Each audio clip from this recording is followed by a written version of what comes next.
എല്ലാവർക്കും ഇപ്പോഴുള്ള എല്ലാ മനുഷ്യർക്കും ഒട്ടുമിക്ക മനുഷ്യർക്കും ഉള്ള ഒരു പ്രോബ്ലമാണ് ടെൻഷൻ, സ്ട്രെസ്സ്. എന്തുകൊണ്ടാണ് ഇതുണ്ടാകുന്നത്? നമ്മൾ വെറുതെ ഒന്നും ചെയ്യാതിരിക്കുമ്പോഴാണ് കൂടുതൽ ഇത് സംഭവിക്കുന്നത്.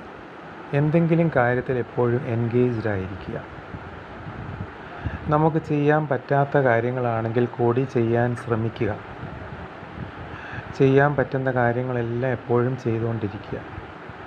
അപ്പോൾ നമുക്ക് സ്ട്രെസ്സ് കുറയും, ടെൻഷൻ കുറയും. വെറുതെ ഇരിക്കുന്ന മനസ്സിലാണ് സാത്താൻ കുടികൊള്ളുന്നത്. ആവശ്യമില്ലാത്ത ചിന്തകൾ വരും. എപ്പോഴും ഏതെങ്കിലും കാര്യത്തിൽ എൻഗേജ്ഡ് ആയിരിക്കാമെങ്കിൽ നമുക്ക് ടെൻഷനും സ്ട്രെസ്സും പിരിമുറുക്കങ്ങളൊന്നും ഉണ്ടാവുകയില്ല. വിട്ടുകൊടുക്കാനുള്ള മനസ്സ് കാണിക്കുക.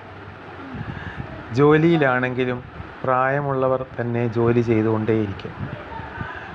അവർ ചെറുപ്പക്കാർക്ക് അവസരങ്ങൾ കൊടുക്കുന്നില്ല. എനിക്കെല്ലാം വേണമെന്നുള്ള ചിന്തയാണ് എല്ലാവർക്കും. അത് പാടില്ല. വിവാഹ ജീവിതത്തിലും അങ്ങനെ തന്നെ. വിട്ടുകൊടുക്കാൻ മനസ്സില്ല. ഫ്രീഡമാണ് എല്ലാവർക്കും ആവശ്യം. അതുകൊണ്ടാണല്ലോ ഇപ്പോഴത്തെ പെൺകുട്ടികൾക്ക് വിവാഹത്തിനോട് താല്പര്യമില്ലാത്തത്. ഫ്രീഡമില്ല. അവർക്ക് ഫ്രീഡം ആവശ്യമാണ്. ആരെയും ഡിപ്പെൻഡ് ചെയ്യേണ്ട ആവശ്യം അവർക്കില്ല. അവർക്ക് വിദ്യാഭ്യാസമുണ്ട്, ജോലിയുണ്ട്, വരുമാനമുണ്ട്. പിന്നെ ആരെയാണ് അവർ ഡിപ്പെൻഡ് ചെയ്യേണ്ടത്?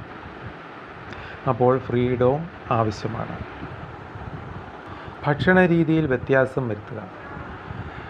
മത്സ്യമാംസാദികൾ, കൂടുതൽ മാംസഭക്ഷണങ്ങൾ കഴിക്കുന്നവർക്ക് ടെൻഷൻ കൂടും, സ്ട്രെസ്സ് കൂടും. മദ്യം കഴിക്കുമ്പോൾ ഉണ്ടാകുന്ന മാറ്റം പോലെ. മാംസാദികൾ കൂടുതൽ കഴിക്കുന്നവർക്ക് ദേഷ്യം കൂടും. അപ്പോൾ അതിലൊക്കെ ക്രമീകരണങ്ങൾ വരുത്തുക.